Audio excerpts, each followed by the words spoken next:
Live! We're live! We are live. And Mandy's in the dark. I was sending her another message. Here I am.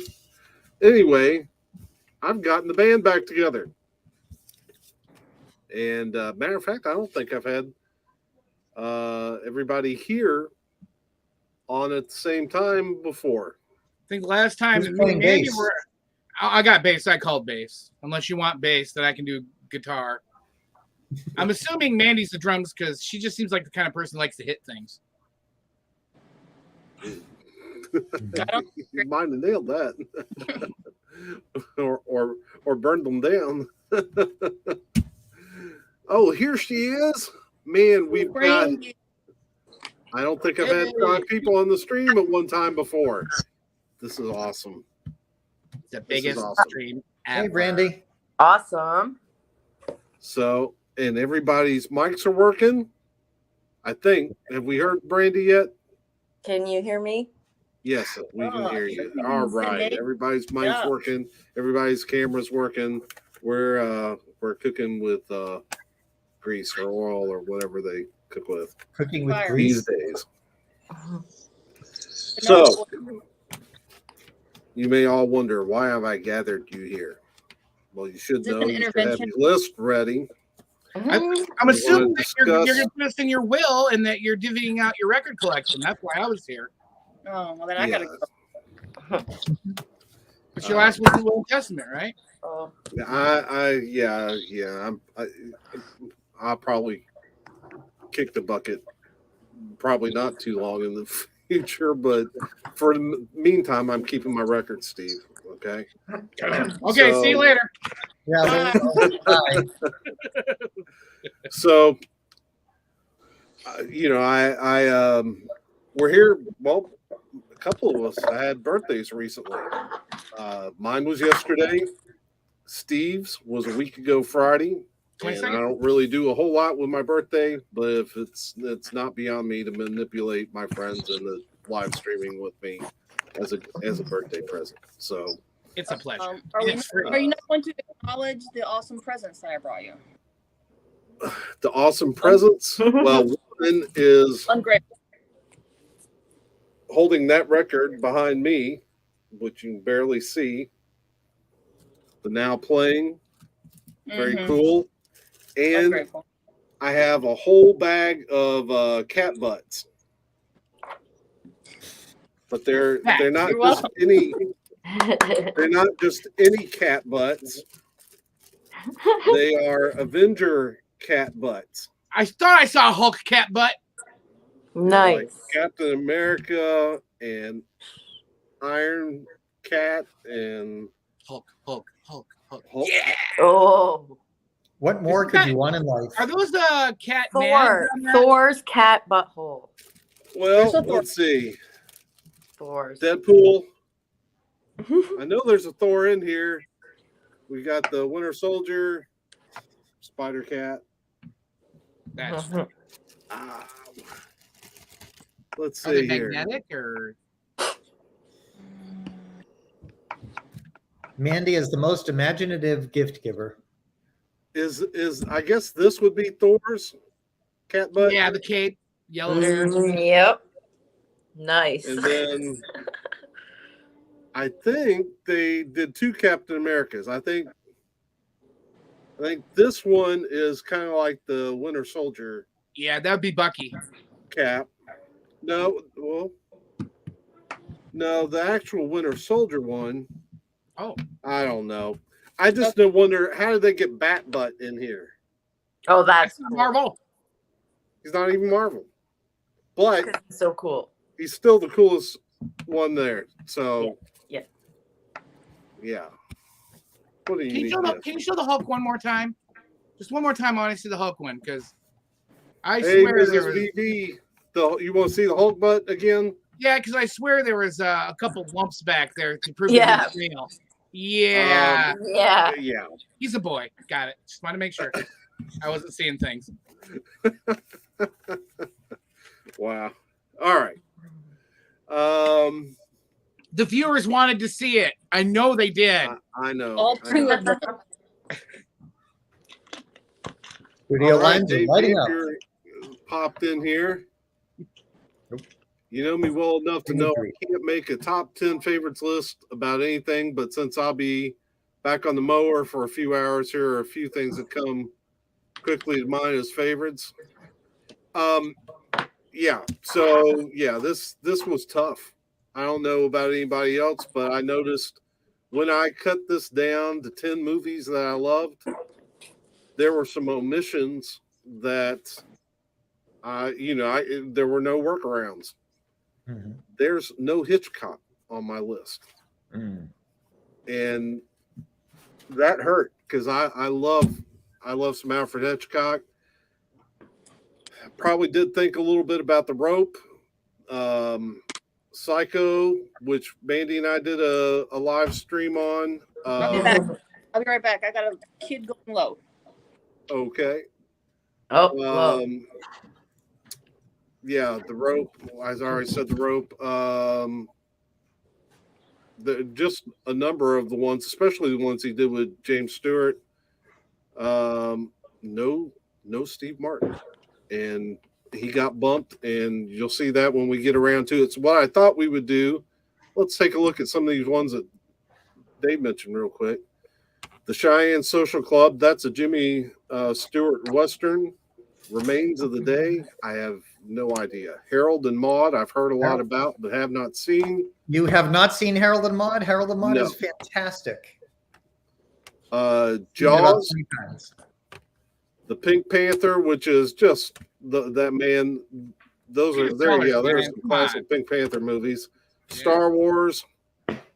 Those are all great choices. Oh, wait a minute, I missed some up here. Jeremiah Johnson. Yeah, I know why Dave picked that one because it's it's a outdoorsy guy. Harvey, North by Northwest, which is Hitchcock. He's got one that's on my list on the screen there. Princess Bride. Yeah, I should have had that on mine. The Princess Bride, Vertigo, another Hitchcock. Of course, Princess Bride is an all-time classic. Dead Poets Society, Time Bandits, Maltese Falcon, Arsenic and Old Lace, which Dave introduced to me. Another great movie. But I thought we'd do this round robin style. We'll start with our number 10 and work our way around. And I'll go ahead and start with my number 10.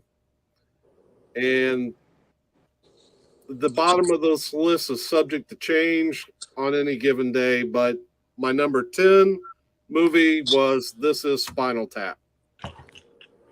And maybe that was a vote also for all of those mockumentaries that are just so brilliant, like Waiting for Guffman. Now I'm going to blank on them all. Best in Show. They did one about folk music in the 60s. And it was loosely, Christopher Guest and all of his buddies and doing improv. But I put Spinal Tap on my list because I'm a metalhead at heart, and they hit all of the right notes on that one.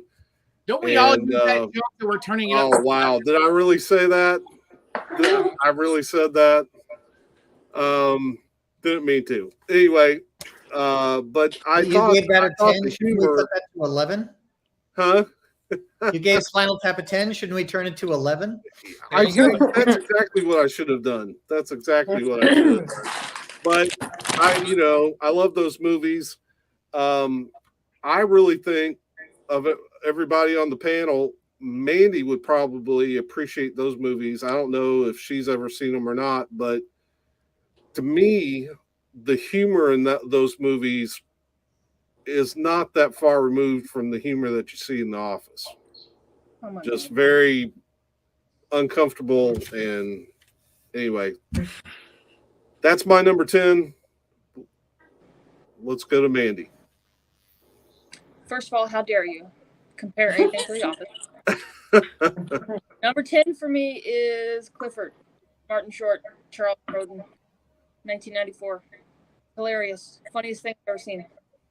I thought you were gonna say Clifford the Big Red Dog. That's what I thought. I thought she was going They just to. made a movie not too long ago. Yeah. He's a 40-year-old man who plays a 12-year-old boy. Hilarious. I want to write that down, actually. Clifford. Who's the actors? Yes. Martin Short, Charles Grodin, Barry Steenburgen. Great cast.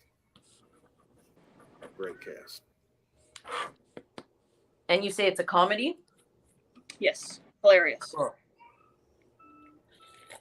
What do you got, Vin? Oh, this was tough bringing it down to 10. You can't use your movies, right?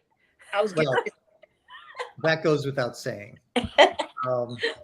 And what I started to do was just look at movies that I would watch repeatedly.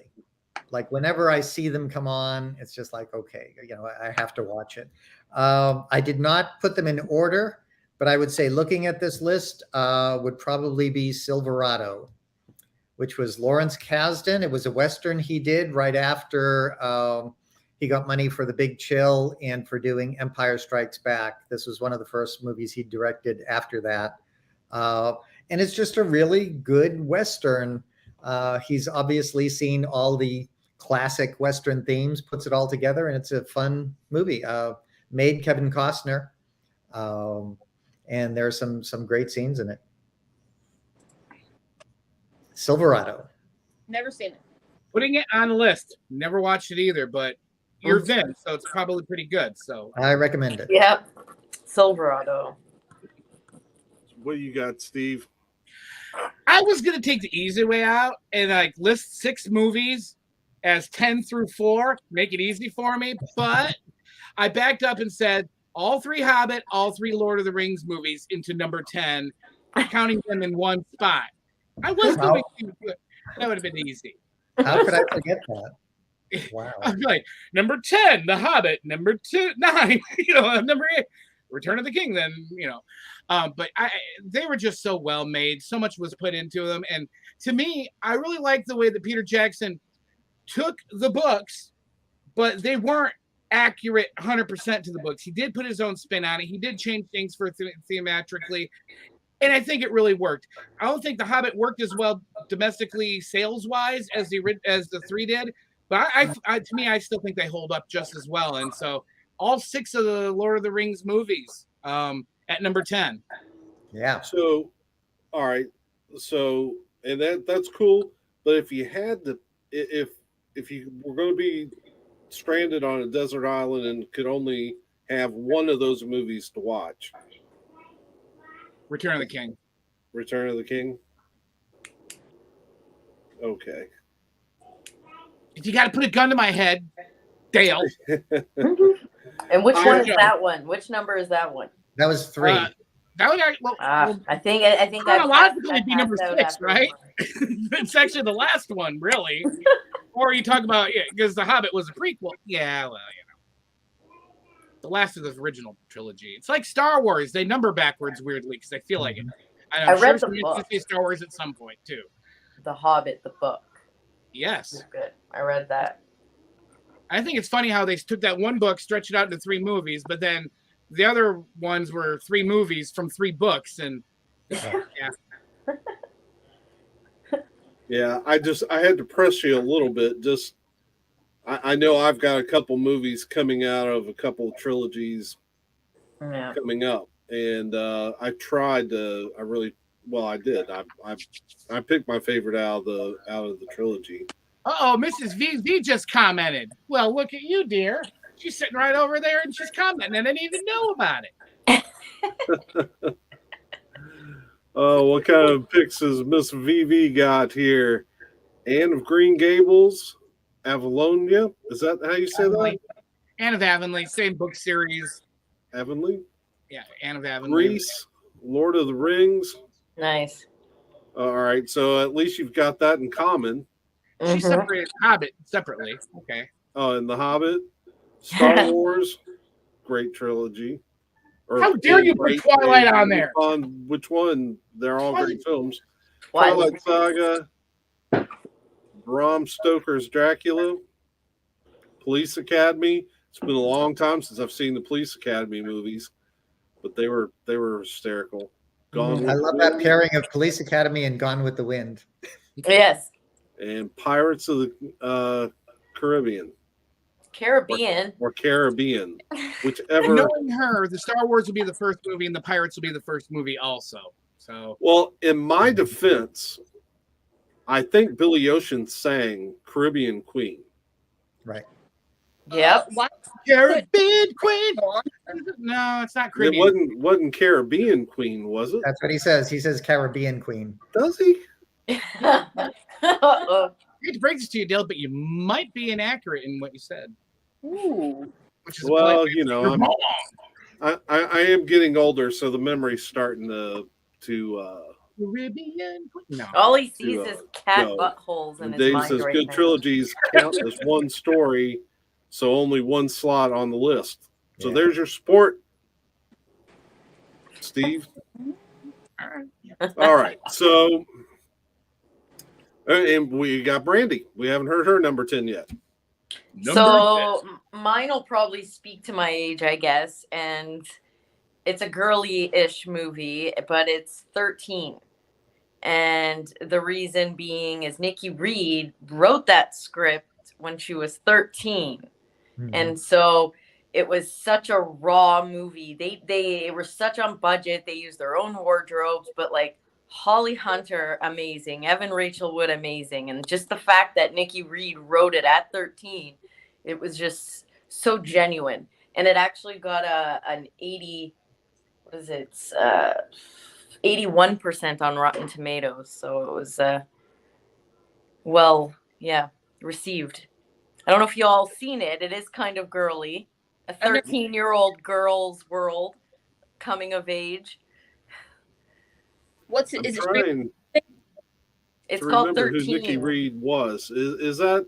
Was she a redhead? She's in Twilight. She's the brunette, the one, but she was blonde in the movie in Twilight. Out of the snobby crew there. You know what she's The talking brother, about? the one that has the brother. You know what you're talking about. Twilight. Nicki Reed. So yeah, it's a girl. It's a 13-year-old coming of age. So it's just Nicki always one Reed. that I could watch over and over again. Known for her portrayal of vampire Rosalie Hale in the Twilight Saga. Well, certainly she was in more than just Twilight Saga. I'd never seen Twilight, so Or 13. I and I don't haven't think seen you'd want 13 to either. admit to watching a movie called 13 right now anyway. Oh, is it a horror movie? No. It's a girl movie. Dale, just don't do it. You'll never get those hours of your life back. Just don't look behind. Hey Beth, glad you could join us. Happy Boo! Gotta let's give a shout out to Beth for being here. She has a great channel, Miss 80s Movies and Music. Just wrapped up a Christmas in July, or there was a contest that I didn't enter. I failed to enter. Where she gave away, I believe, a Halloween soundtrack. But she's got a great channel. I always like watching her stuff. I've already won stuff off of her, so I didn't want to get in on anything more. And she loves you too, Stevie Pooh. It's I love him Halloween too, in Happy July. Yeah, so she's got lots of stuff, great stuff going on that channel, especially if you like soundtracks to movies. That's a place that you need to be watching. Always been one of my favorite. Matter of fact, a character by the name of ASMR Batman made his first appearance in a contest entry for her. And Aretha, if you turn that over. Hey, Beth, good news. This whole thing is going to be about movies. We're going through our top 10 lists. Stick around. You're going to love it. All right. So let's jump in to round 9. Number 9. And this is why Steve Martin didn't make my list. And boy, I looked at it. Something just went nuts. Are you all hearing that? I'm hearing it. Yeah. Hey, Sound like we're playing Space Invaders. Aretha, come down. I Is think that you're the doing. old AOL dial-up? Someone hacking us. I have no idea. I think it might be Aretha. We have a poltergeist on here. It's Hello. It's the ghost of Eddie Van Halen. I told you guys.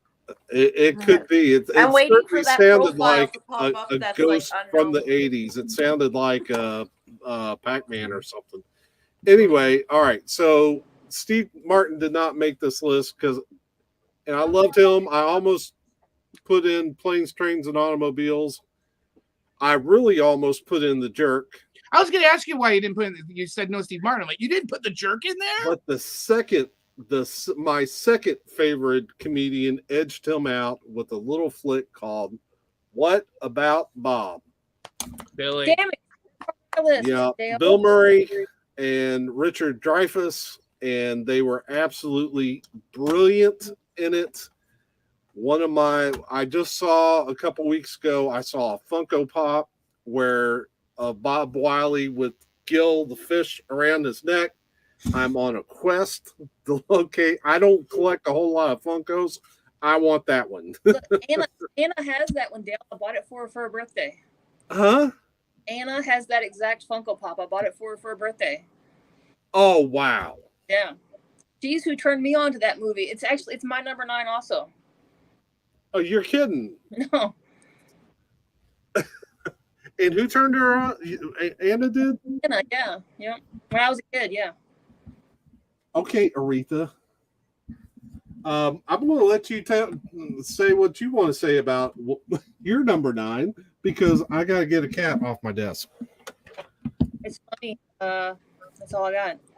Bill Murray's hilarious. The chicken scene at the dinner table is probably my favorite scene. Or when Richard Dreyfuss is choking and Bill Murray's jumping back, like throwing his knee into his back. That's hilarious. Aretha doth protest. Yes. Vincent, what's your number 9? Oh, goes off in a different direction. The Usual Suspects. Amazing script. One of the best twists you'll ever see. The editing is phenomenal. The acting is just absolutely amazing.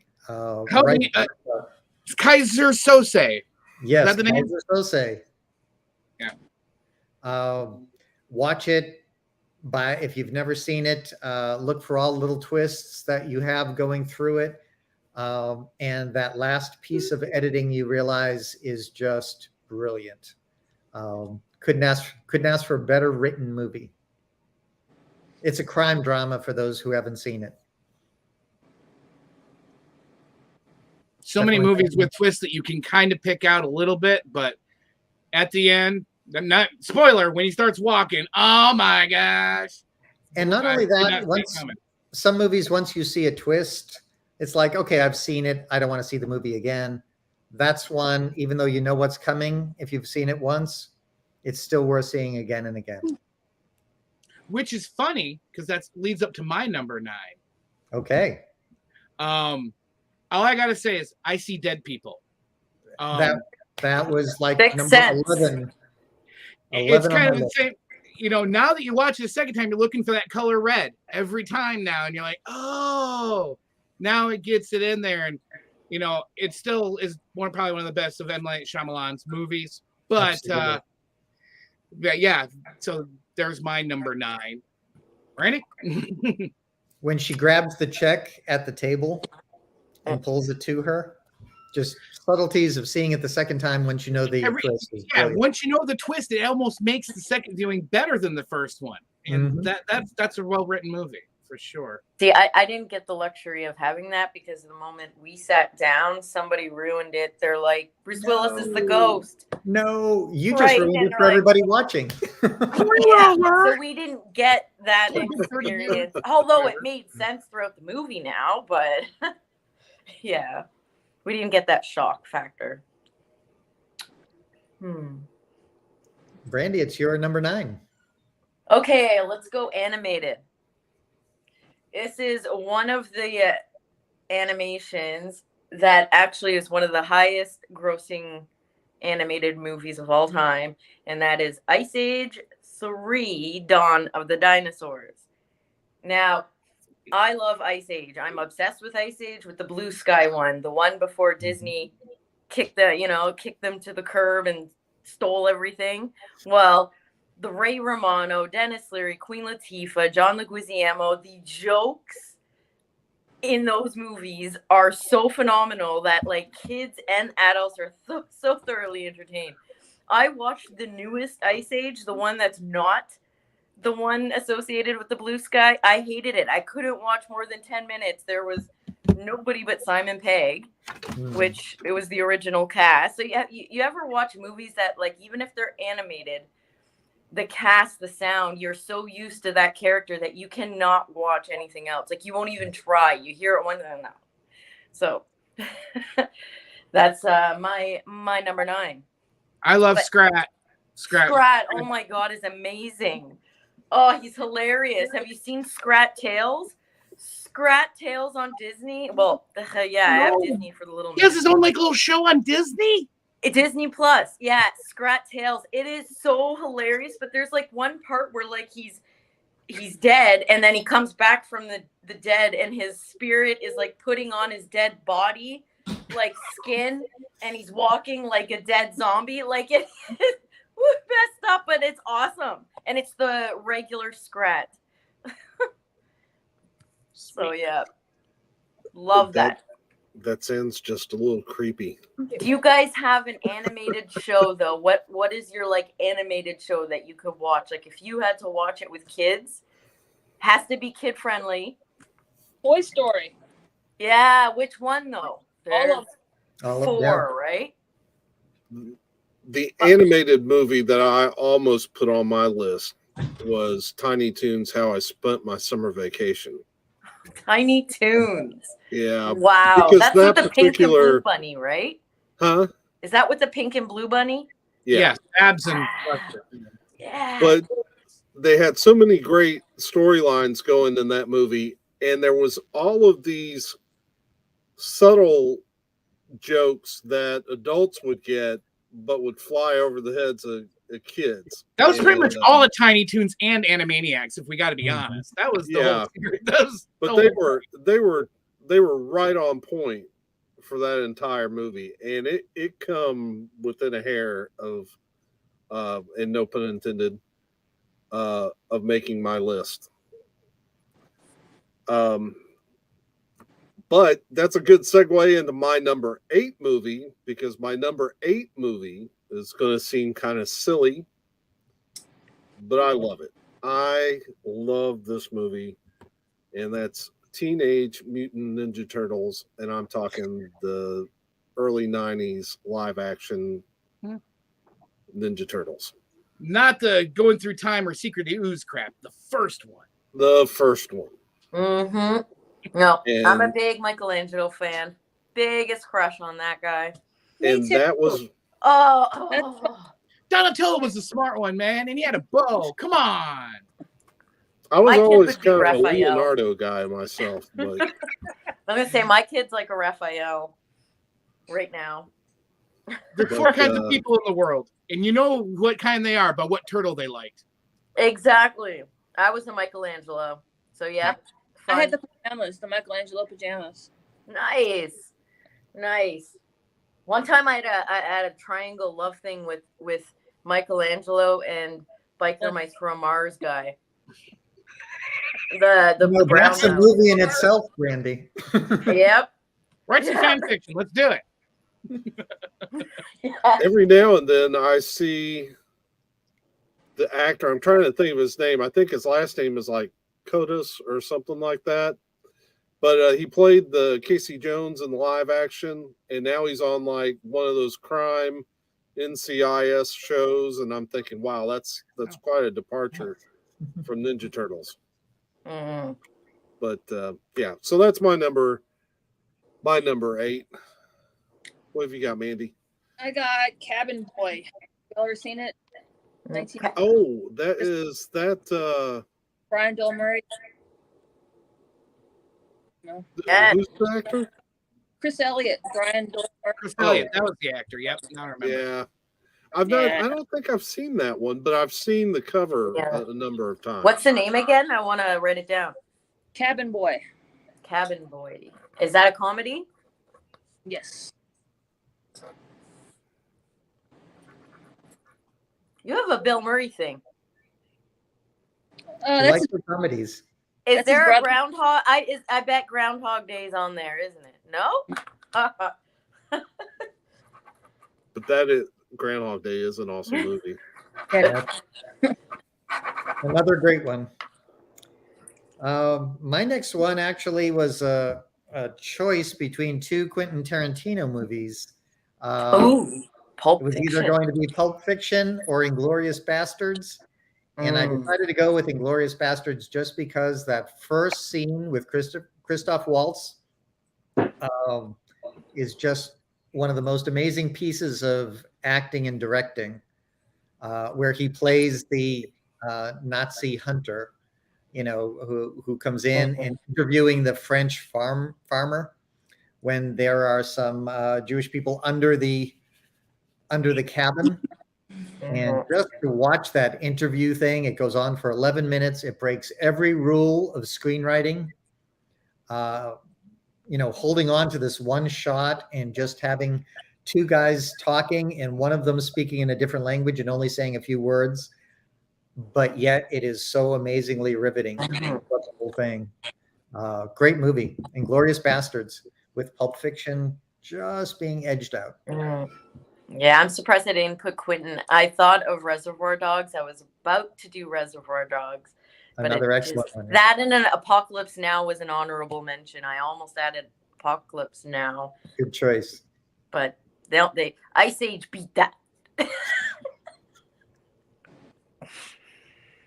Moving on. You're Yes. 8. We're on. Where are we on? We're on 8, right? 8. You'll start noticing that I just looked at my list that I've done my ones that make sense already, and then the rest are just obscenely stupid. I guess that's because I'm that kind of guy. Monty Python and the Holy Grail is at number 8. There was a couple years of my life where the only words that came out of my mouth were quotes from that movie, and all my friends were the same way. You can't see a swallow without saying something. Can't hit somebody without saying merely a flesh wound. That was.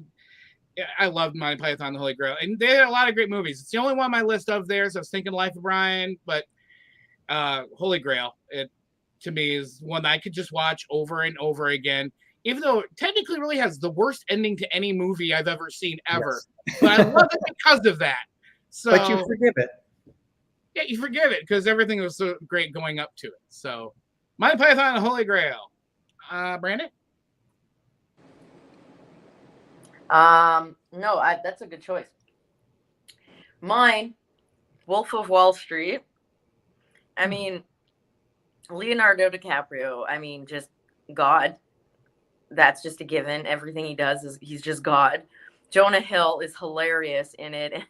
It's just amazing. It's so entertaining. That's just a movie you want to just get drunk and watch and just be thoroughly entertained by amazing actors. And it's just hilarious. My favorite part is when he's going cerebral when he's taking the pills and they don't realize it's hitting, so they take more, and he thinks he's driving his car, and he's like, oh no, I'm going cerebral, and then he does the whole. Oh my God, that's amazing movie. So yeah, it's a. Well, that changes my perception of that movie. I looked at the cover and kind of thought it was a drama. It's a drama, but it's with moments. There's a lot of comedy in there, but it's like substance comedy, like it's good comedy, not like not Bill Murray comedy. Funny, cheesy comedy. It's like these are amazing. And Jonah Hill's surprised. He's a very good actor. I think he's underestimated. Yeah, I liked him in was it Moneyball? Moneyball. Yeah, he did great Yeah. in Moneyball as well. Yeah. And he was super bad. That was his start, right? Mm-hmm. Super bad. Yeah. Yeah. All right. Back So- to you. Seven. Joe. Let's head to round 7. And this is a cult classic. I'll be curious to see if everyone's even heard of it. But I absolutely adore this movie. Barry Gordy's The Last Dragon. No. Nope, And haven't seen everything, I love everything about it, from the hero Bruce Leroy Bruce Leroy. That's right. I remember. to both sets of villains. You had Eddie Arcadian and I forget his flunkies' names, but that was stolen directly. I mean, you couldn't have ripped it off of Superman the movie and George Hackman and Ned Beatty's characters any more than you did right there. But then they come up, you can't hate them for it, because then they come in with one of the all-time greatest movie villains this side of Darth Vader, and we're talking Shonuff, the Shogun of Harlem. And so it's set, and then you got Vanity as the love interest, and all this great 80s, cheesy 80s R&B music, and yeah, it's just absolutely fantastic movie. But I'm not sure how many people are even aware that it came out. I'm I putting it remember on my watching list. it. Like I said, I watched it on VHS from 30 years ago or whatever. When it first came out on VHS, and I remember I thought it was funny, but I gotta go hit it up again. You just brought that back to me. Ned You're on, Beatty, is Andy. that the guy that was in Deliverance? Ned Beatty, yes. Dick Okay, Tracy. and he was Roseanne's dad, or Dan's dad. Dan's in dad. Roseanne. Yeah, it was Yeah, Dan's dad. Ned Beatty. Yeah, when you said Ned Beatty, I just thought Deliverance and Roseanne. That's all I Got it on remember. Blu-ray. Look at that. Nice. Yeah, that's a great movie. Love The Last Dragon. Mandy, How what do you about it, have? Mandy? Number 7 is it's kind of a kids movie, but I love Robin Williams and I love Peter Pan, so Hook is number 7 for me. Okay. That's a good one. I could watch it over. Who's Tinkerbell in that one? Julia Julia Roberts. Roberts. It is Julia. Okay. Like her at all. I love her. She's in some of my favorite movies though. So Mm. You love the story of Peter Pan too, Yes. don't you? yeah, I do. So you probably have seen most of the I really of like the Mary Martin, like the play. They put it on VHS a long time ago. Yep, Hook number 7. And I'm going to go in a completely different direction. Always. A Stanley Kubrick classic, A Clockwork Orange, which is Oh my gosh, I seen visually that. stunning, dark, satirical, quite a political statement. He actually, I found out, changed the book a little bit to do the movie. Malcolm McDowell, it's the movie that made him. Ultraviolet, it was actually X-rated when it first came out. It wouldn't be today by today's standards, but very violent. But visually, absolutely stunning. You realize what a master Stanley Kubrick was. Every shot in that movie could be a poster. It's pretty amazing. Whose house? Not mine. they just got Dale's cats. Clockwork Orange. I remember my dad had gotten it and was rented it and was watching it, and I didn't watch it at first. And I'm just a younger kid walking by, and I just turned my head and I see a guy walking around with a big porcelain dong chasing people. I'm like, "What in the world are you watching, Dad?" He's like, "Oh, you need to go to your room." So at that point, I was like, "When I get old enough, I'm going to watch this movie and figure out what that was all about." Then I watched it, and I still don't think I knew what it was all about. So Oh, it's pretty amazing. how well. I could go on forever, so I won't. My movie pick is it's so bad, it's good. I call things like that exquisite because they're so bad they come around to being good. And that's Ed Wood's Plan 9 from Outer Space. Oh, yes. I mean, Bela Lugosi died through the filming of that, and then they reused the same clip of him walking toward the camera over and over again. You see the tombstones, they're obviously cardboard, flopping back and forth. And it's so horrible. I can watch it over and over again. I love watching that movie. It's bad, but it also has one of the best unintendedly bad lines ever, where the detective has a gun and the actor forgets he has the gun as a prop in his hand, and he starts, just like scratching his head with the gun. And then he says, "This man's been murdered and someone's responsible." Really? Great writing. Reminds me of my mom one time. She told me that last time she didn't go to Walmart since the last time she was there. Like, really, Mom? You don't say. Same kind of thing. We have a guest star. Nice. How did she go all the way over there? Magic. Transporter. Yeah, see, people don't know what they're missing out on these live streams. How many live streams are you going to see that happen? Now try to come down to my square. That would be tricky. Come to Canada. It should be way up there. So, Oh, my turn. Brandy. Okay, Brandy, now your let's go to the horror genre, because I am a horror fan.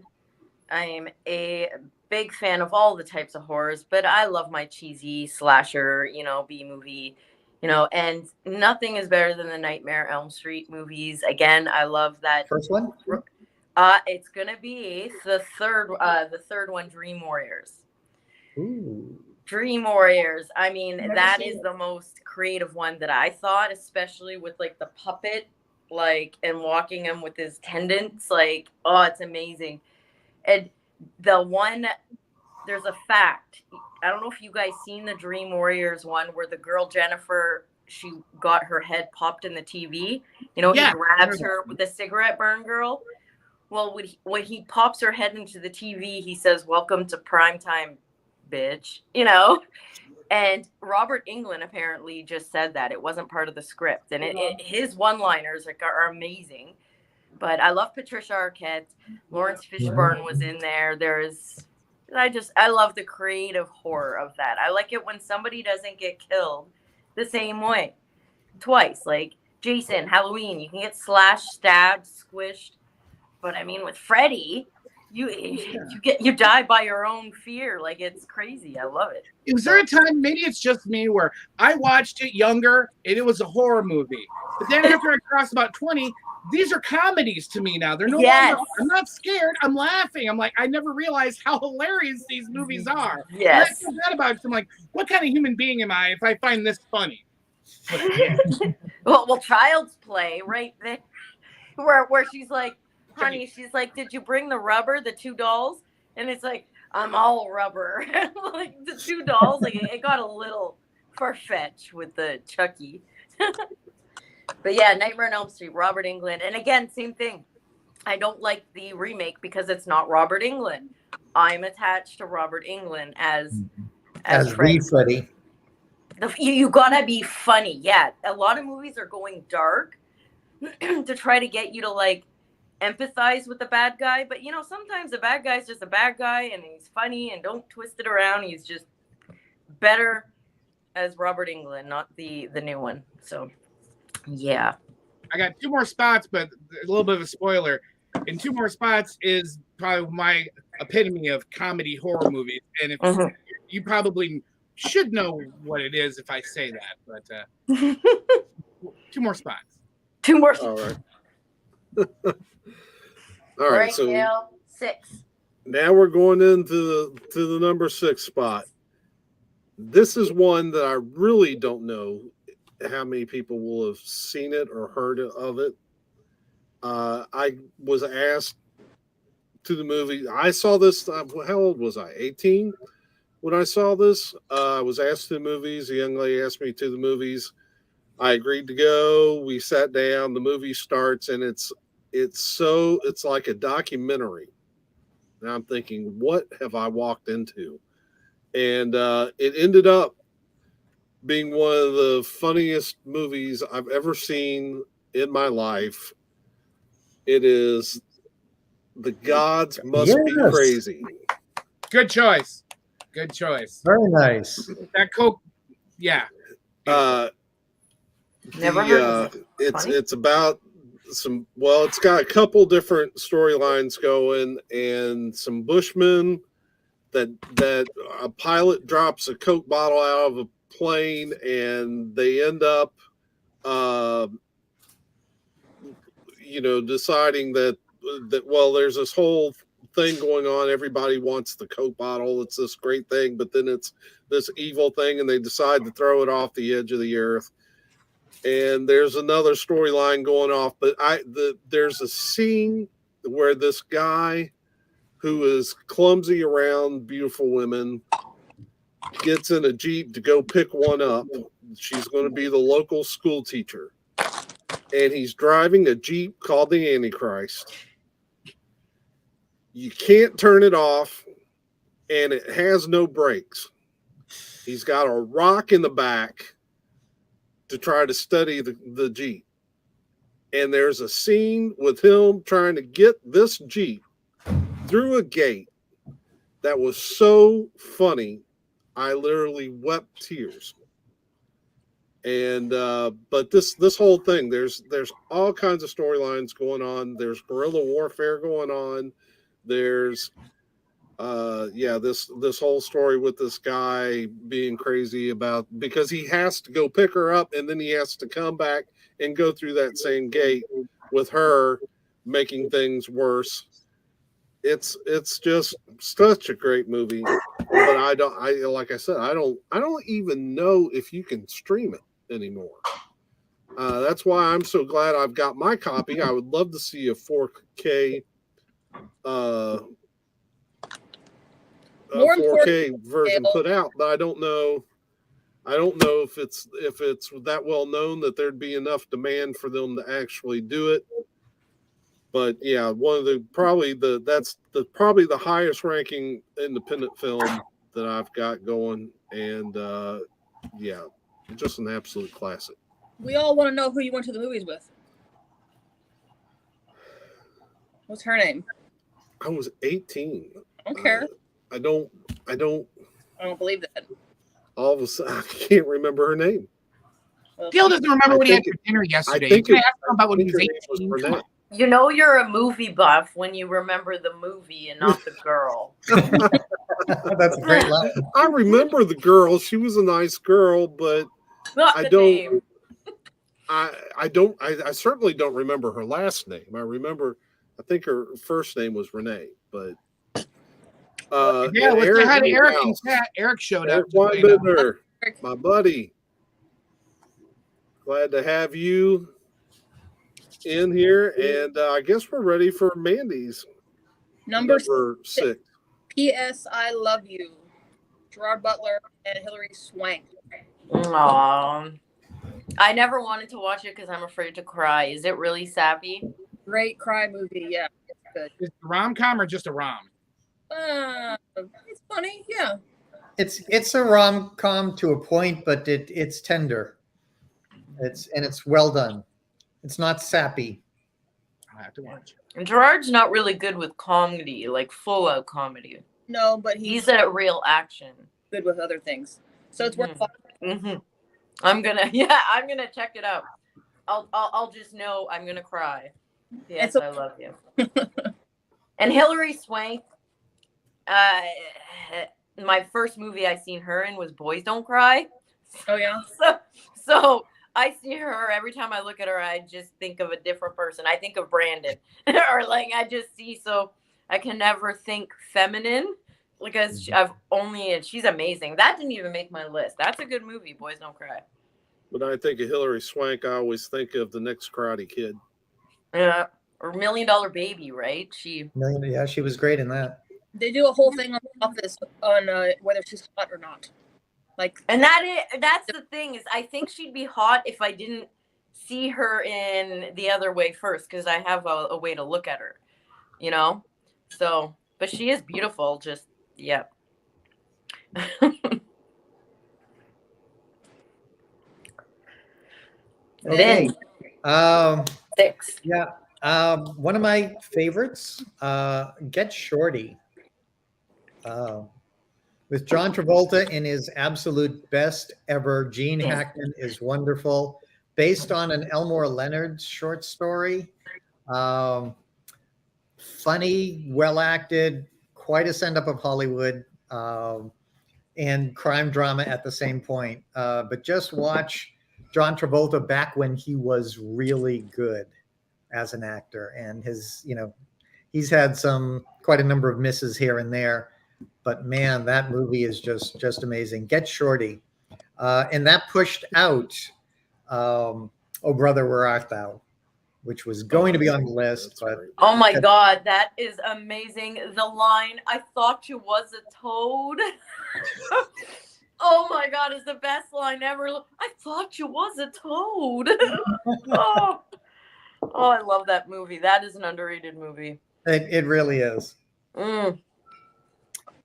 Number 6. You ever have a movie where it's not acted well, it's not directed well, it's not written well, there's nothing it really does good, but for some reason you like it, and then you love watching it over and over again, and you look at best of lists, it's not on any of them, but it's somewhere's in here, kind of like the Turtles movie, Dale, right? Yeah. They Live, Roddy Piper. I'm here to chew bubble gum and kick some ass. I'm on a bubble gum. And put the glasses on and the aliens.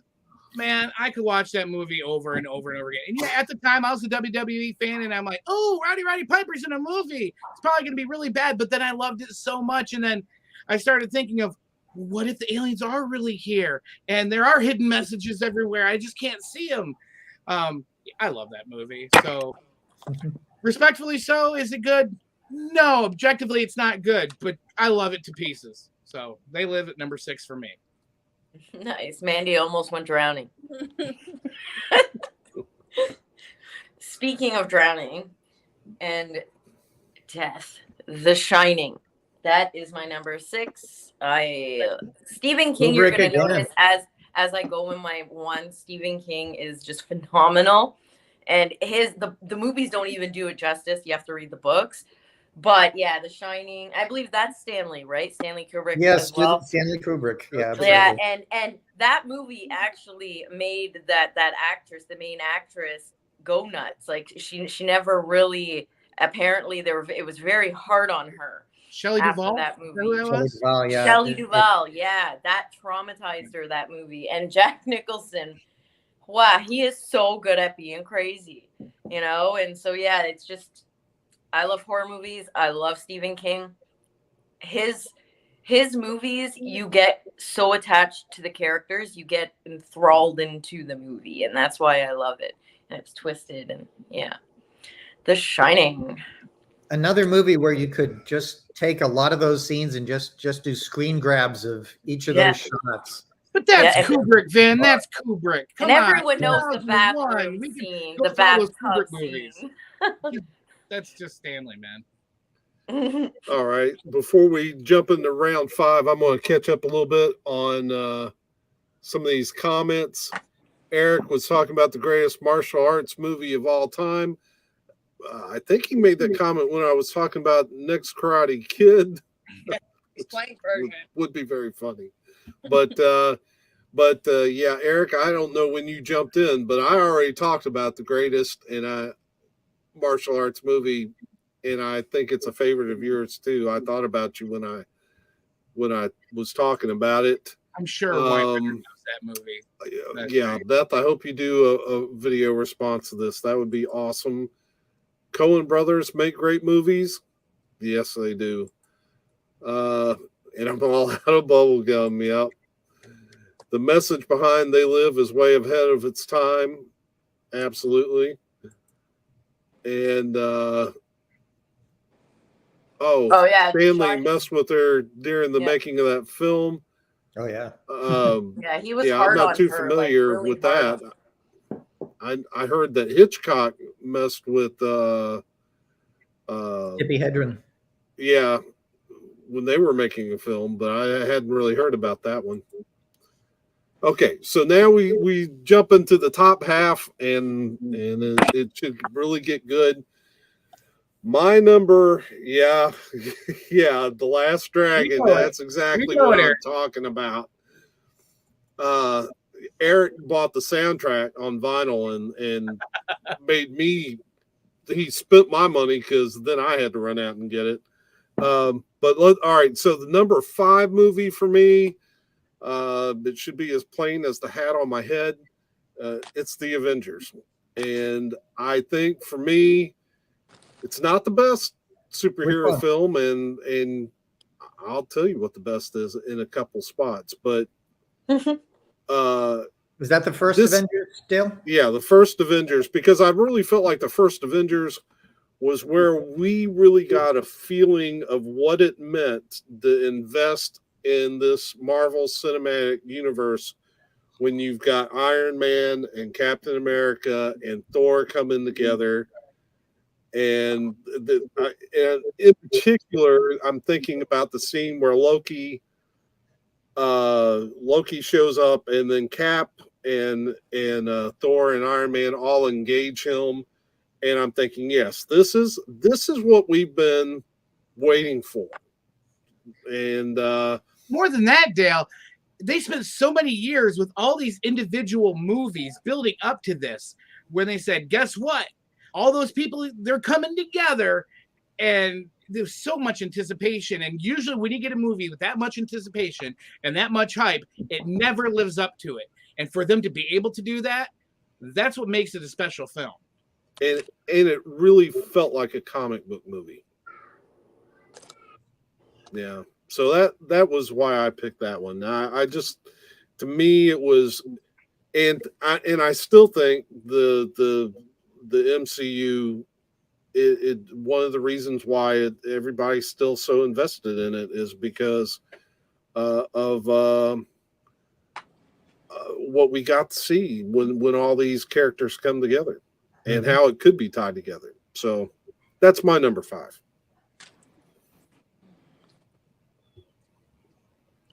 Number 5 for me, we turned to a sad. Like all my previous 5 were all funny. Now it's a Home of Our Own with Kathy Bates. You ever seen that? I love Kathy Bates, but I haven't seen that. What is it? Oh, it's so good. She's like really, really poor. She's got like 5 kids, and she like they're just driving, and she sees this like shack, and she stops. She's like, "That's it. That's home." And they go, and all the kids like come together and help her build this. And it burns down. It's awesome. Kathy Bates, was she the one that was in the Mr. Man, and then cracking his ankle, that Stephen King movie? Misery. Clock of Duty. Stephen I need to watch King. more movies with her. And James Gunn just died recently. She is brilliant. Yeah, and Dolores Claiborne. Stephen King, really, they used her a lot in a lot of.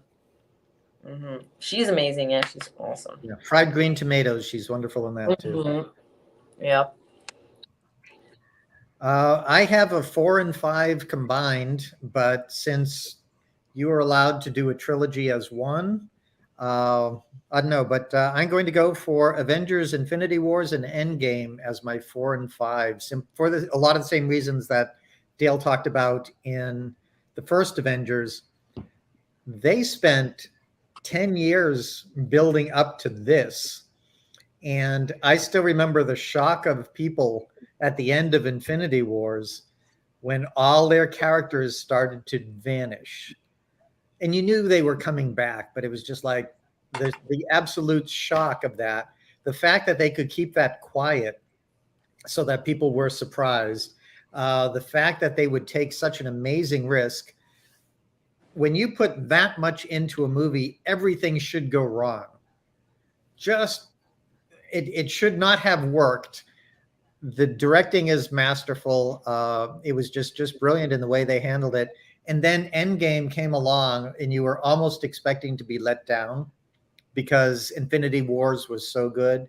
but they wrapped it up in such a nice way. They gave it, great moments. Every character got their chance to exist in those two movies. And to me, I'm a big Marvel fan, but I think it'll be hard to beat that combination ever in the future. So that would be it. 4 and 5, Infinity Wars and Endgame. I can't imagine any other director making that work. Hey, you can put No Country for Old Men back in there again because you're saving a spot if you want.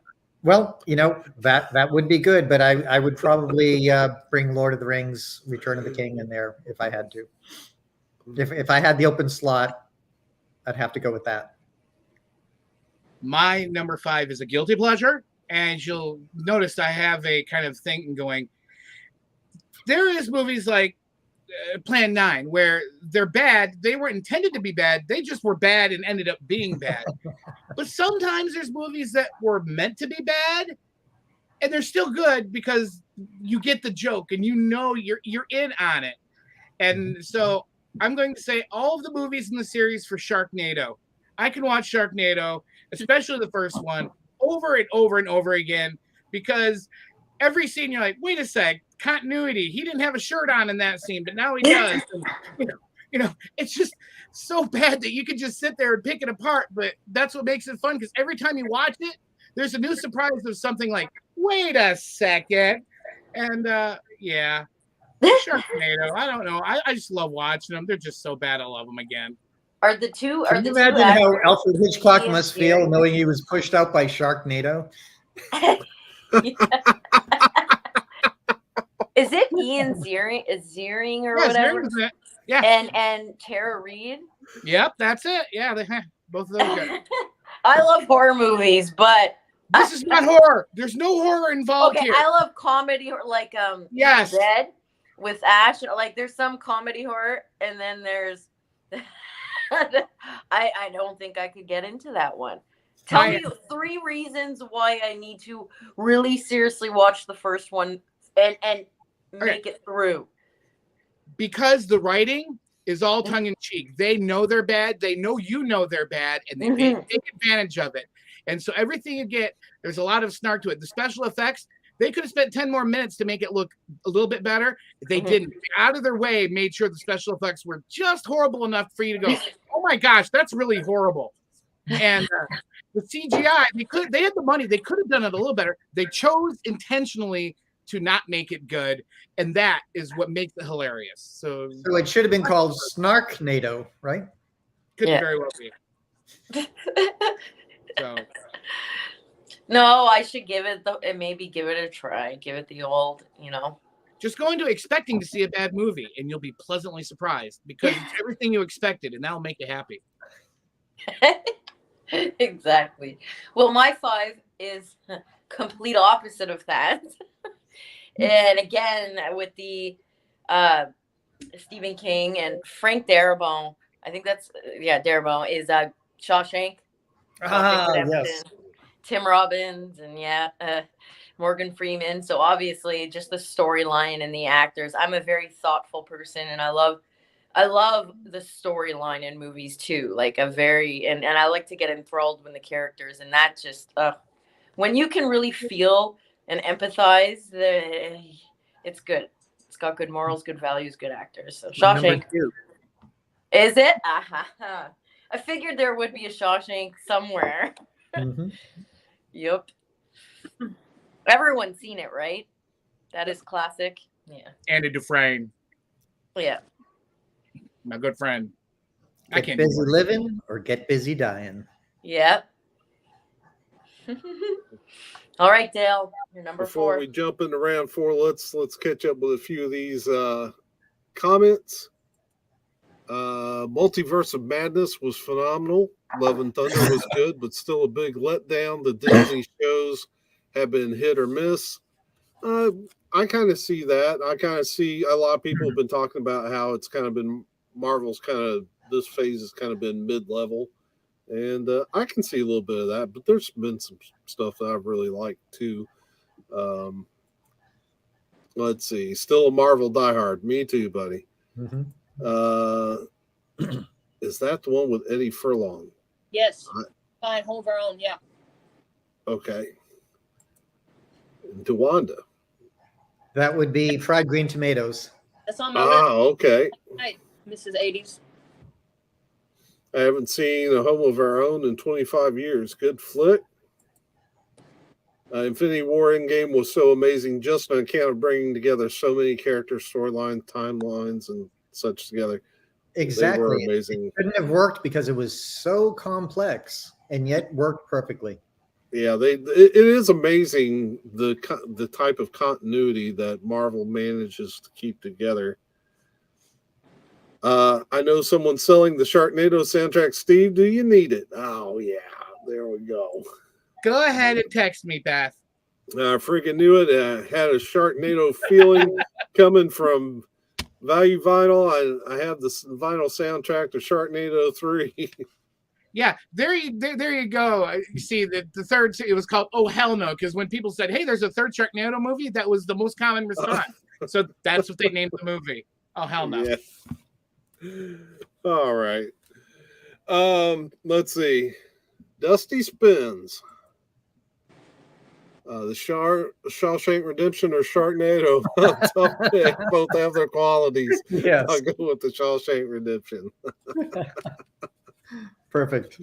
All right. So number 4 for me is probably, oh man, what a film. It's the Christopher Nolan masterpiece, Memento. Yes. I don't know that I've ever been as mentally challenged by a movie as I have Memento. It is even more than Sharknado. And Mandy, stop that mentally challenged. Stop. I have never been more mentally challenged. Stop. And then you probably have a Batman sticker on your cat's butthole right now, don't you? Well, please show us your cat's butthole. Do what? That's silly Canadians, eh? See, eh? I'm such a stereotype. Wow. All right, let's carry on. All we got was where were we? Dale's mentally challenged. All right, pick up from there. All right. Yeah, I'm mentally challenged, and that movie was kind of hard for me. So, but I just thought it was one of the most creative, unique films that I've seen in my lifetime, and yeah, just great. Thanks, Mandy. You're welcome. And I haven't forgotten that you and I were supposed to do a live stream on that movie, and you backed out. I've never even heard of that movie. Oh, I've told you about it, honey. I've got a thumbnail where we were supposed to be doing a Mandy and me on it. Let's do a Mandy and me on What About Bob, since that's the only thing we've agreed on today. We can do that. We can definitely do that. Dale, we're running out of spaces here. Are there sure there isn't any other Christopher Nolan superhero themed type movies that are there might be another Christopher Nolan movie on here. Just thinking I already know what number 1 is because or at least that because well, you should know what number 1 is. I don't think anybody who watches this channel and has seen any video I've done on movies probably wouldn't know what number 1 is. Our video, Steve? I haven't. How do I even find that? Huh? Me and Steve's video about the worst movie of all time. I know it's on my. I think that's on Steve's channel. On the front page of my channel, I have my live stream tab, and yeah, that's the one I was thinking about too. I'll have to revisit that. So we'll have to do like a part 2 of this and bring our top 10 most awful movies. Well, that's an idea too. All right, so I guess we're at Mandy's number 4. Number 4 is The Evening Star, Shirley MacLaine. It's the part 2 of Terms of Endearment, which is my number 3. Wow. So 4 and 3 are. Is that a romance drama? What is that? Have you seen Terms of Endearment? I've heard of it. Classic. Jack Nicholson too. Yeah, it's got Jack Nicholson in it. Yeah, he's in both of them. And Shirley MacLaine, and her daughter dies of cancer. Okay, yeah. So it's like a drama comedy. Yeah, Deborah Winger, I think, played her daughter, right? Yeah. Yep. It's great. It's a great. Both of them are great. So that's my 4 and 3. If you want to skip me for 3. And my 4 was in Infinity Wars. Endgame was my 4 or 5. But if you give me that space, I'd probably put, as I said, either Lord of the Rings or Oh Brother, Where Art Thou in that area. My number 4.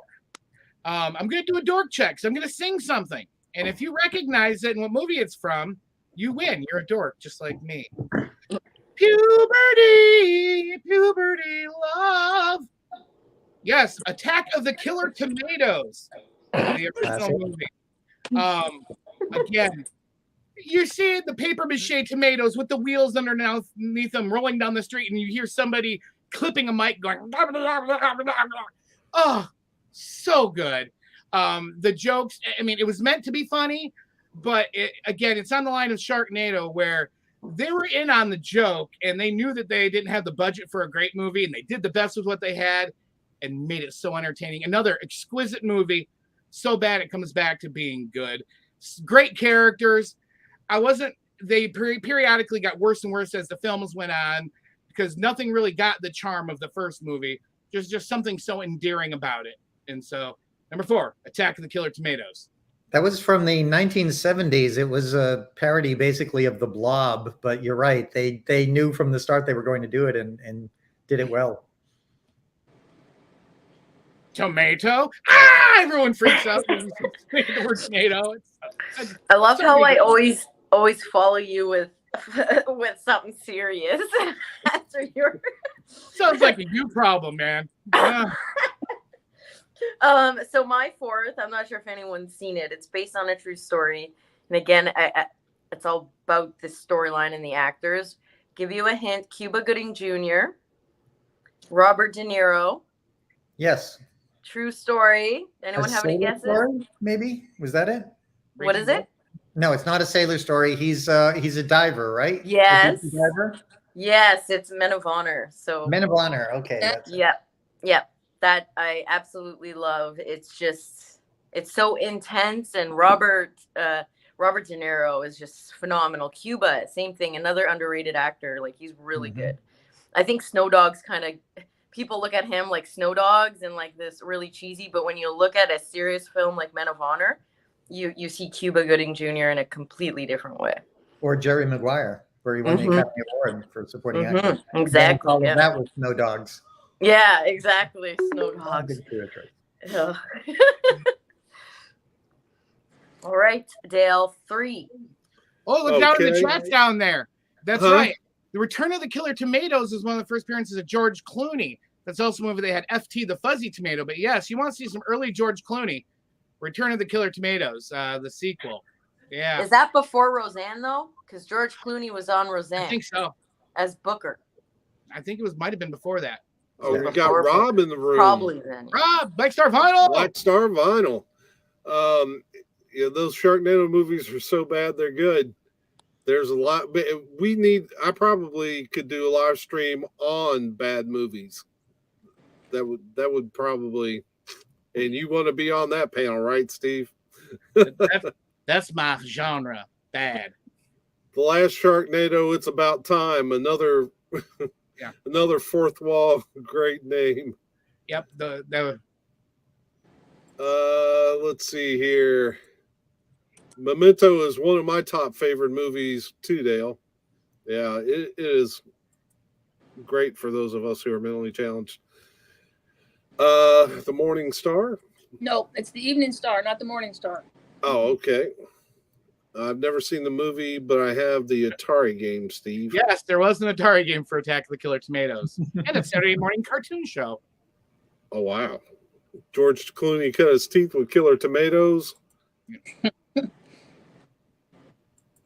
And Return of the Killer Tomatoes. 88. So apparently that was a franchise as well, huh?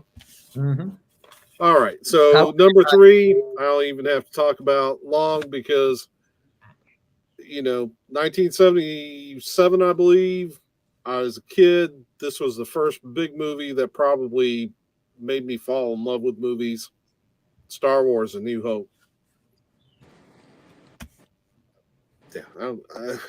Nothing else. Who doesn't know Star Wars: A New Hope? That's it. Yeah.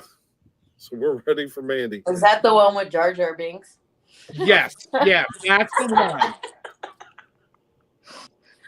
Uh, The mine, best character of all time. mine was Terms of Endearment, which was the part of the Evening Star. It's the first one. Oh, nice. Mhm. Yeah, the usual is always the better, right? The original. Very rarely No, they're- are like sequels. They're both equally wonderful. Mhm. They are. They do a great job with them. Shirley MacLaine's always great to watch too. I was gonna put Guardian Tess on here somewhere, but it just didn't fit. After my dark early ones, I'm going corny with my number 3. It's a Wonderful Life. For a long time, I couldn't get through Christmas without watching it again. And still makes me tear up every so often with that. But one of the things you notice about is, Frank Capra as a director, watch all the little busy stuff that the actors are doing in the scene just to make them more endearing, all the little hand movements, the gestures, all the stuff he throws in the side that really round out the film and make it realistic. It's pretty amazing. And it has a couple of, just very clever things. The characters of Bert and Ernie on Sesame Street are taken from the cop and the taxi driver in It's a Wonderful Life. Today I learned. Yes. And also Jimmy Stewart, who was in the World War II, came back with what we'd call today PTSD. And this was his first movie back, and it almost broke him. But it also almost rescued him from the things. There are times you can see him in the movie and he's like sweating and crying, and he was really that close to it at the end. But it had such an inspirational message and everything that it helped to pull him out of it. But for an old black and white movie where everybody is dead these days, it is still, if you give it a chance, emotionally very effective. And it is a perfect Christmas movie. Gotta love it. Seen it 30, 40 Christmases. My next 2 picks are at number 3 and number 2 are related and not related completely at the same time. And you'll see when I get to them. Number 3, I'm going with, you guys may be familiar with the Zucker brothers and the Abrams movies. Naked Gun, Airplane, Hot Shot, or what was it? Top Secret. That was it. Mm-hmm. But their very first movie, I love, and that was the Kentucky Fried Movie. Yes, Kentucky Fried Movie. It was so many. It's a movie made of short movie. It's like short little skits put together. Mm-hmm. But oh my gosh, some of these lines like "Take them to Detroit." Oh my gosh, like Monty Python. There was a time where Big Jim Slade. I could just go on and on with one-liners ripped from that movie that became part of my lexicon for my early life. And if you have not seen the Kentucky Fried Movie, do yourself a favor. Maybe have a happy beverage or two beforehand and watch Kentucky Fried Movie. It is a stone cold classic in the Valley Vinyl household. That is for sure. I didn't know anybody else had ever seen that. That's great. I love that movie. See, I got taste. I like the same movies Vin does. My 3. Okay, so this time I went emotional. I love every single one of the movies in the sequel, but I like the part 4 the best, just because I think it really sets the values of you don't need money, you don't need whatever, you just need heart. And if you can, maybe you guys could see where I'm leading into this. If there could be a statue built based on a fake character who inspired so many, and the actor himself came from nothing. Yeah, Rocky. So it's so amazing. But Rocky 4, because the Russian, I love the way it shows that you could work out and all that in the snow with the logs and stuff. But it's Dolph too. I will break you. Yeah, and Dolph Lundgren, he has a thing where he looks like a meathead, but that guy in real life is actually he has a high IQ and he has an MIT. So in Expendables, when he created that bomb that did the whatever, He does that in real life. That's Oh. his real. He knows 7 languages. His IQ is like 140. He's like really smart, Dolph Lundgren. Yeah, and I watched the Punisher movie that he started. Yes, there was a Punisher movie that Mhm. Dolph Lundgren started, and it was. And at no point would I thought that guy has intelligence. That's Oh, amazing. he does. Yeah, Wow. amazing intelligence. Yep. Yep. Yep, Rocky. So yeah, Rocky 4. Heart. Okay, looking 2. at a few comments here. Rob says, I'm a major horror fan, so I know bad movies. And I'm not sure what was going on here with Stoner. We got Alf, and then it looks like AI? AI. Yeah, Steven Spielberg's AI. That was actually Oh, a okay. good movie. I like that. It was Maybe- almost a Pinocchio type thing. Yeah. Be a real boy. Maybe the first one was AI, but autocorrected to Elf. Yeah, that could be. Though there was an Alf movie. Was there? No, Yeah, it there a was. TV That's show. right. After the series ended, I thought there was like a made for TV movie. I After have it that. on DVD. Of course you do. Dale, of course Let's see here. you kill me. Of course, Beth loving Kentucky Fried Movie. Let's see. Alfalfa was Honey. in It's a Wonderful Life, the gymnasium scene. Our game, right? Catholic high school girls in trouble. Yes. We won't do any more. We will not describe that scene anymore. It's not safe for Dale TV. Let me tell you this. But I like it. I like it. It was good. My favorite scene. Rocky 4, yeah. And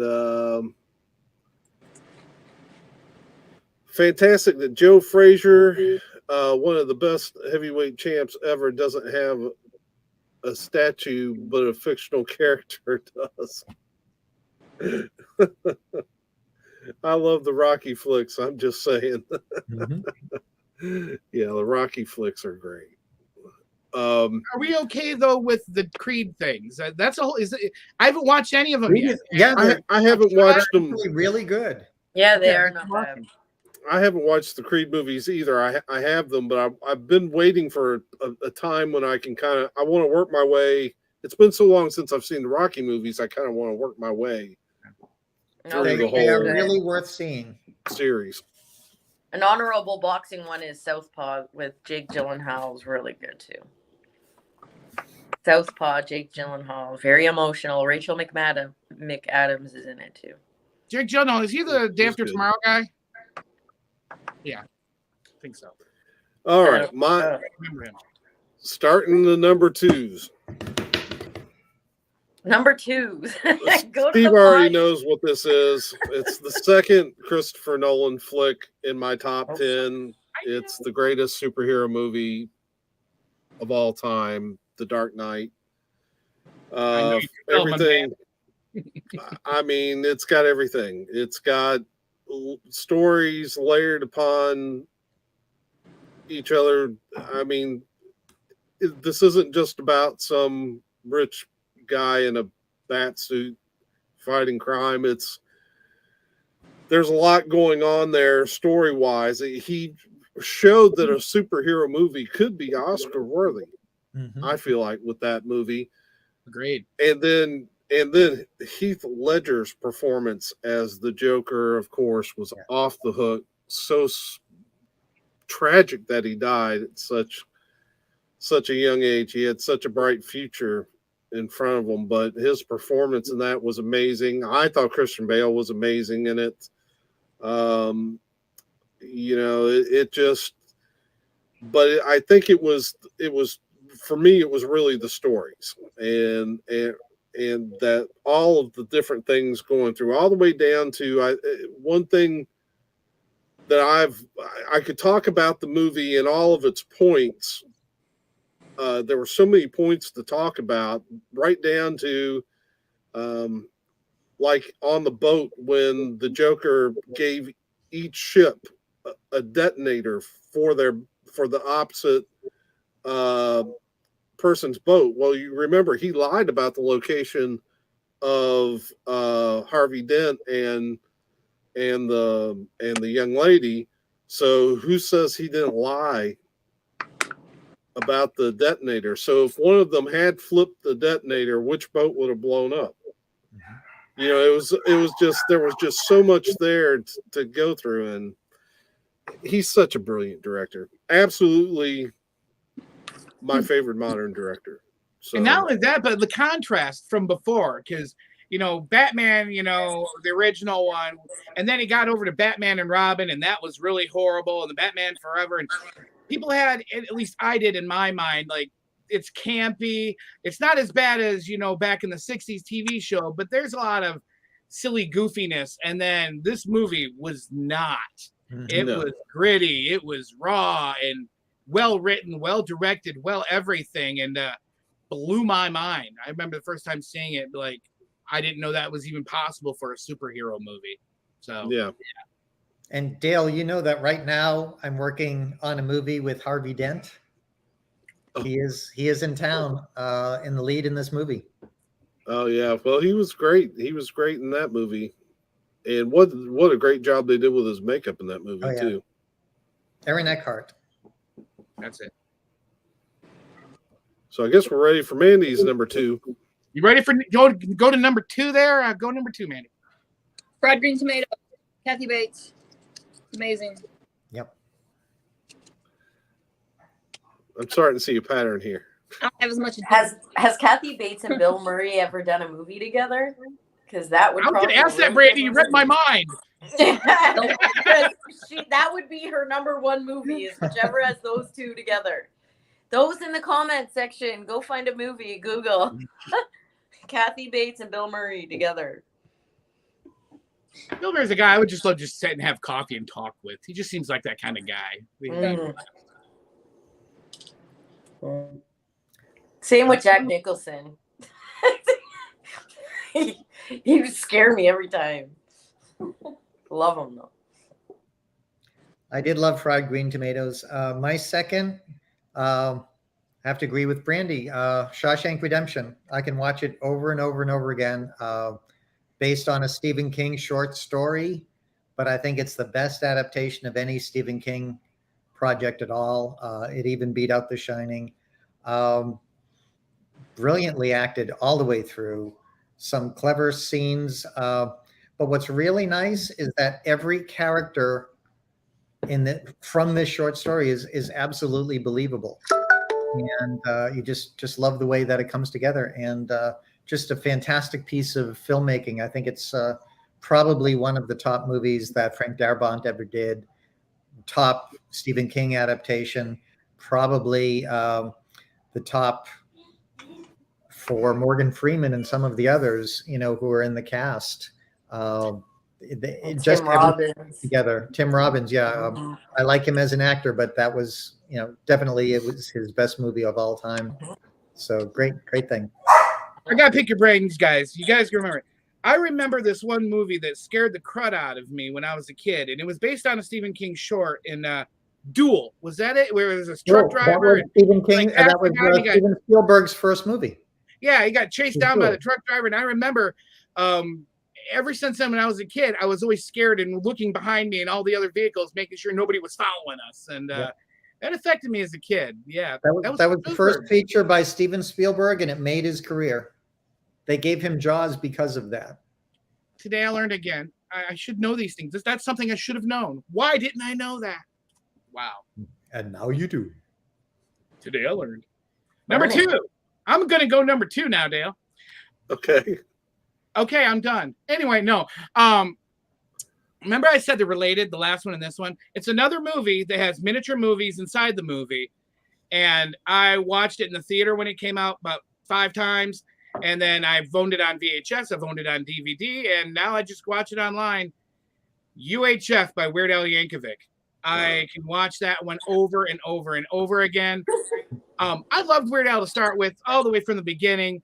And then when he came out with a movie, and I was just waiting for him to make another one. He never made another movie like that. But oh my gosh, so many, again, great one-liners. And it was so bad and stupid, but it was great in so many ways. And so many people got their starts there. I mean, Michael Richards went on to Seinfeld, and Fran Drescher before she was on The Nanny. I mean, come on. It was just UHF. one of my second favorite movie of all time. Does she really have that squeaky voice, or is that the nanny itself? Or does she actually have that? It appears she has that voice, Yeah. Oh, so it is her voice then. She had it in that movie too. That's awesome. I loved her in The Nanny. She's hilarious. Yeah, I love Weird Al. So yeah, I've got the UHF on DVD too. You're a good man, Dale. Good man. I'm not sure if you guys will know this movie. It's kind of random. It's got Liam Neeson and Harrison Ford, and it's K-19 Widowmaker. It's about that submarine, but I just love the intensity because I guess that the radiation or the nuclear or whatever was going on and the submarine's going down. And that other actor, I forget his name now, but he's the one that didn't want to go in. And then it's just a very intense, emotional movie, very good acting with Harrison Ford and Liam Neeson. I mean, and it's a different thing from Liam Neeson. It's not the usual Taken type of, I'm going to come get you, find you. This is another role. Yeah, this is a different role that actually makes him shine in a different way. And yeah, I just love any kind of submarine movie. So take a look at it. It's a little older, but it's a really good movie. Wasn't Liam Neeson in a movie with Jar Jar Binks once? Jar Jar Binks is like the best Star Wars character. He made the movie series. Jar Jar Binks movie. Me so like Jar Jar. when he tastes his tongue. Oh, I'm looking it up on IMDb. It looks like Catherine Bigelow directed that. And she went on to direct The Hurt Locker and won the Academy Award. Oh, that was an amazing movie too, The Hurt Locker. Jeremy Renner, right? Mm-hmm. Yep, good. And then that leads to Hawkeye. See how some of your favorite movies, if you look at the actors in your favorite movies and how they're connected, Jeremy Renner, Hawkeye, and then he was in Hurt Locker. Right. Spider web of movies. All right, number one. Let's take a look at some comments real quick. The Fighter with Mark Wahlberg is a solid boxing picture. That is on my list. I would like to see. Marky Mark is awesome. Love fried green tomatoes. Heath was a talent. What a shame. Drugs are bad. Okay. Yeah. It was cartoonish till Dark Knight. The new one was good, and as much as I do not like Robert Patterson, he did an excellent job. The new one is excellent. I really enjoyed it. Loved having a Batman movie that was detective based, and it's okay. Yeah, I don't, except for some of the aesthetics, like the makeup around Pattinson's eyes looking kind of emo. Mm-hmm. I mean, I didn't get any kind of teen angst vibe or anything. Batman didn't walk into a beam of sunlight and his skin was all full of glitter and sparkles, right? Because I'm getting a lot of Twilight PTSD from my wife, and I could not. That's why I haven't watched it yet. I'm just afraid I'll have flashbacks and stuff. You better be careful. You're gonna be sleeping on the couch tonight. She's not in here. She's in the restroom. I agree with that comment on Stand By Me. By the way, very good. Yeah, I love Stand By Me too. Yeah. Another thing that people think Stephen King is about horror movies all the time, when really there's Shawshank and Stand By Me, which are different. Mm-hmm. Never sat down and thought out my favorite movies. That being said, I know instantly Shawshank is at least the top 25. So I think Shawshank is one of the few movies that we've had on multiple lists, and definitely the highest. Because you had it. What'd you have it, Vin? 2, and you had it. I had it 5. 5, yeah. That's both lists on top 5. So, Fran Drescher got her start in Saturday Night Fever. Oh, that's cool. Wasn't Michael Richards also in Transylvania 65000? I believe he was. I love that movie. It's been a long time since I've seen it, but I seem to remember Richards. He was doing a bunch of clumsy stuff in that one, wasn't he? Like getting his leg caught in the door and. Well, physical comedy has always kind of been his thing. Yeah. Yeah, that has been kind of his thing. Mhm. But I'm pretty sure he's in that one as well. Yes. Harry Potter is Weird Al. I've been keeping an eye on this for a while. Cannot wait for Weird the Al story to come out. I want to see that too. That's coming up. Isn't that coming up next month on Roku? Yeah. And other places you may find it that are legitimate. Roku, that's the only place. But yeah. But the fact that I was worried about it until I hear that Al was in on it, and he's that. Then I'm like, okay, I'm in, sold. Yeah, I love Weird Al. Fran Drescher was also in Hollywood Nights with a young Tony Danza, Michelle Pfeiffer, and Robert Wool. Wow, that's quite a cast. Yeah. Everyone is 6 degrees of separation.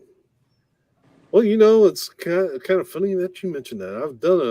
I've done a 6 degrees live stream before. That was the Russ Taff one, wasn't it? Or it was an excellent Dark movie, even more so than Dark Knight, in my opinion. Okay, I'm gonna watch it. If there's any vampire stuff shenanigans, I'm out. So let's jump into these number ones. My number one, it should be no surprise to anyone. Blues Brothers. Blues Brothers. It's Blues Brothers. I know it's Blues Brothers. It's Blues Brothers. Yeah, and to me, it's absolutely perfection as a movie. It looks like they took painstaking efforts with every sight, every sound in the movie, especially like when you start off and he's walking through the hallway to go up to get out of prison, talking about Jake Blues. And it seemed like they were just really looking at everything. But I mean, it's got everything that you would want. It's got comedy, it's slapstick, it's got the great car chases, and the music is second to none. Maybe the greatest soundtrack ever. Hey Mandy, have you watched it yet? Yeah. I haven't. I hate it. Worst movie I've ever seen in my life. There's actually a video about that on Value Vinyl's page. We make our point quite clear, I think. Yeah. Well, that's Isn't John Travolta in it? Yeah. He does like the disco dancing, right? Yeah. All right. That's my number one. Mandy. Number one. Due date. Steel Magnolias. Best movie ever made. Seriously, the other thought is you going were to be gonna doing say it that. too. Another Julia Roberts. Yeah. And Shirley MacLaine. Yeah. Yeah, there was. I saw a live stream about that once. Oh yeah. Yeah. On. Huh? Whose channel was that on? I think that was on this one. Wow. Two lovely ladies. Three lovely ladies. Is Dale Shelby. Oh, Remember? okay. What the heck? Just kidding. But Steel Magnolias is obviously amazing. And it touches our heart because it's a personal thing too. Right? I haven't watched But it you know, because before I was trying to watch it one time at the DVD, but all this estrogen was reeking off the box, and I had to run away from it. or whatever. It's a good movie. Maybe I'll give it a shot because I can't smell the estrogen on it like on Netflix or something. So maybe I'll give it a shot.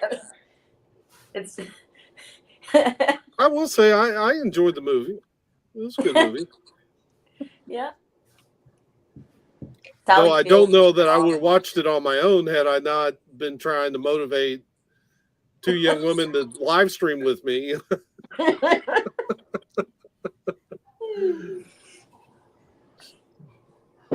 No, it's a good choice. Number one. Number one, then. Okay, my number one, and I just rewatched this the other night and kept on going every few minutes to Mandy's displeasure, saying that's absolutely perfect casting, or how could they write that? You know, it was just great.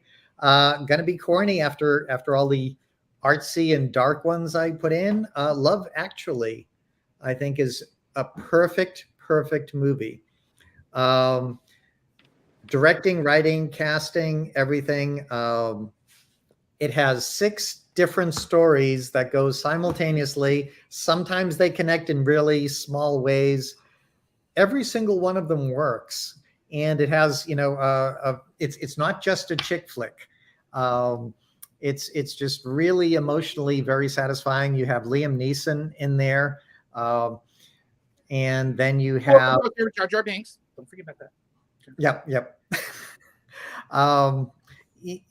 Each of the pieces can really tell a different story of the side of love, and again, not just in a corny romantic way. It's absolutely brilliant.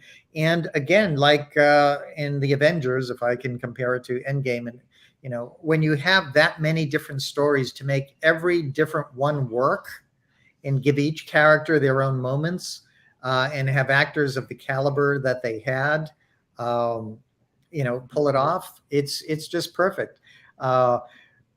In terms of cast, seeing Andrew Lincoln from The Walking Dead hold up the cue cards to talk about being in love with Keira Knightley, it just very strange, but clever, surprising in a lot of the twists like that, and each of the stories just works perfectly. An absolutely stunning movie, whether you like romantic comedies or not. Just watch it as a screenwriter, watch it as a director, watch it as an actor, every single part of that, or just watch it to be entertained. And it's a Christmas movie on top of that. You have a theme of Christmas movies. Wonderful Life. Wonderful Playlist. Life. Everyone's got their playlist now. Horror playlists. Die Hard's a Christmas Playlist. movie still, right? We're going with that. Die Hard is a Christmas movie, right, Dale? It's Do what? Die Hard? Yeah, that's Christmas. Yes. Movie. Absolutely.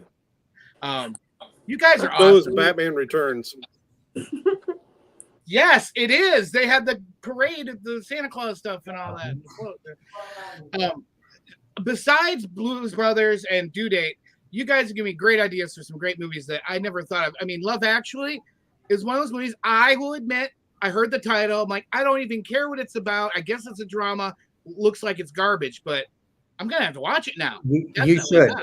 Really, you will be very surprised. I will admit, I was very closed-minded about that. And my number one pick, when I had to sit here and think of all these movies throughout time, which movie emotionally hit me the hardest?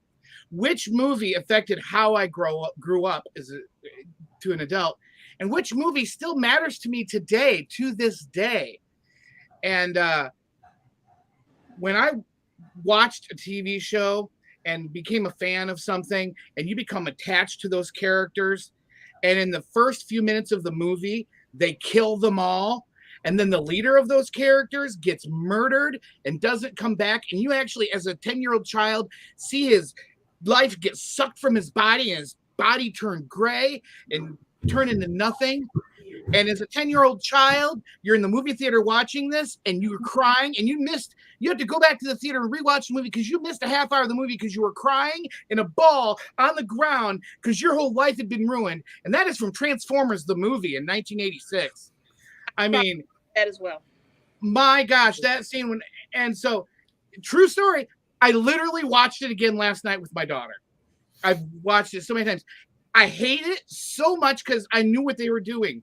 Kill off the old characters, bring in new characters. And as you may know, Transformers fell off from there. People didn't like it. They changed the G.I. Joe movie, had to re-edit it and re-voice sections because they were going to kill off their main character. And after all the trauma that it caused children, including myself, that is probably the movie that I've watched more times than any.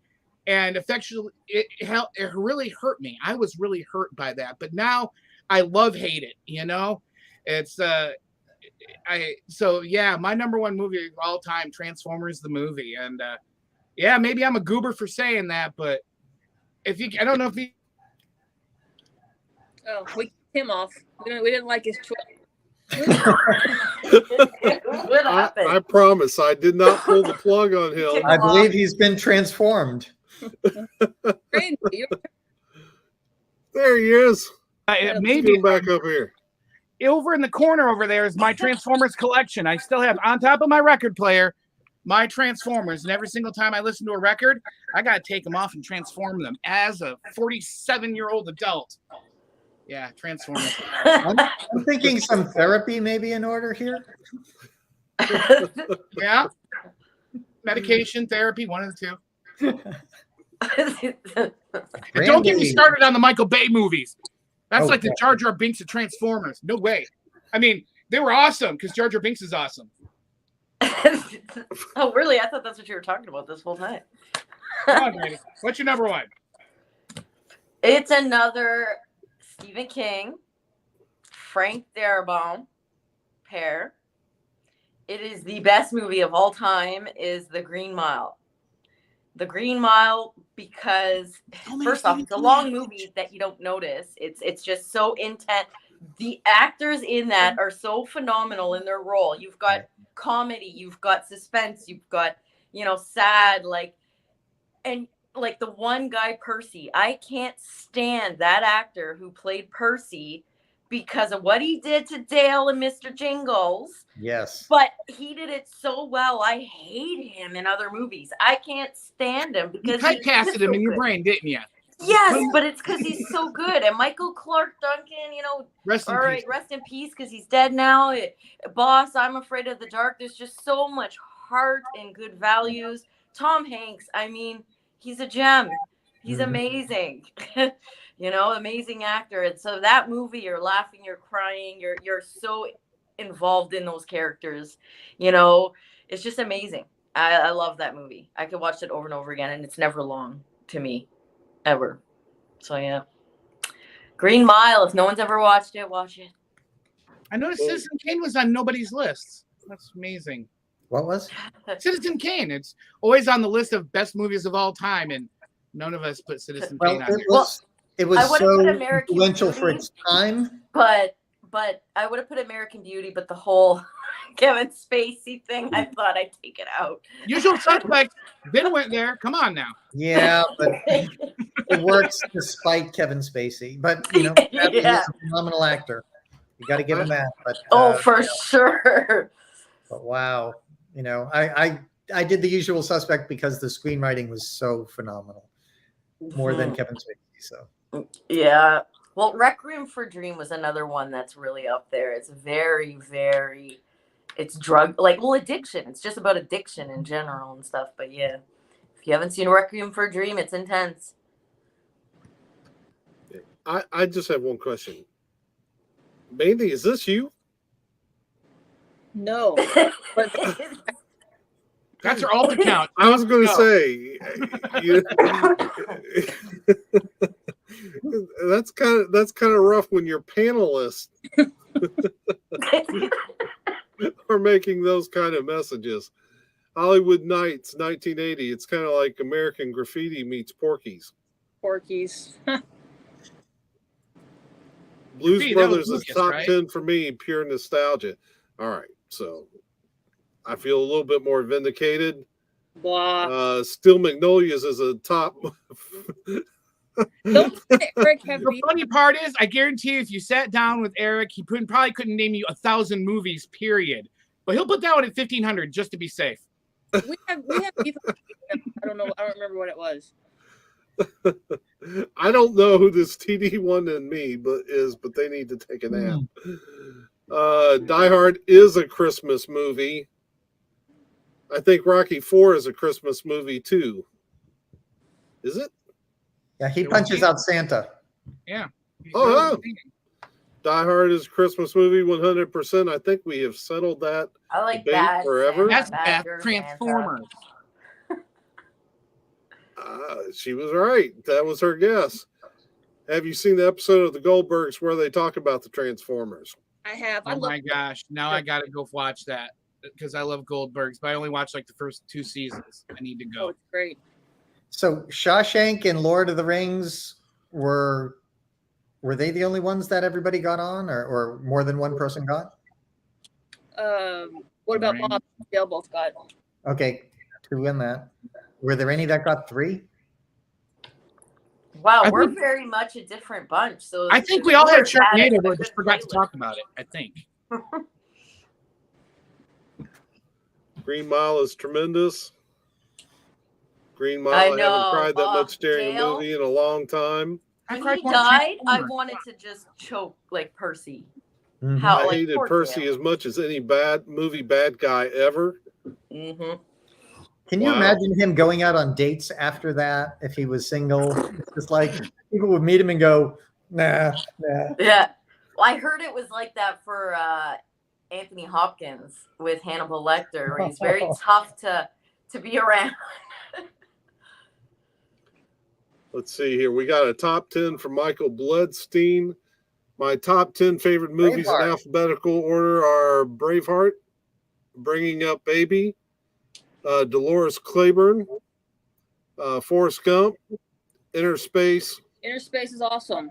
Yeah, I thought I'd get a reaction from you. Magnolia, Maltese Falcon, Psycho, Purple Rose of Cairo, That's a Singing good in the movie. Rain. Yeah. Seen it.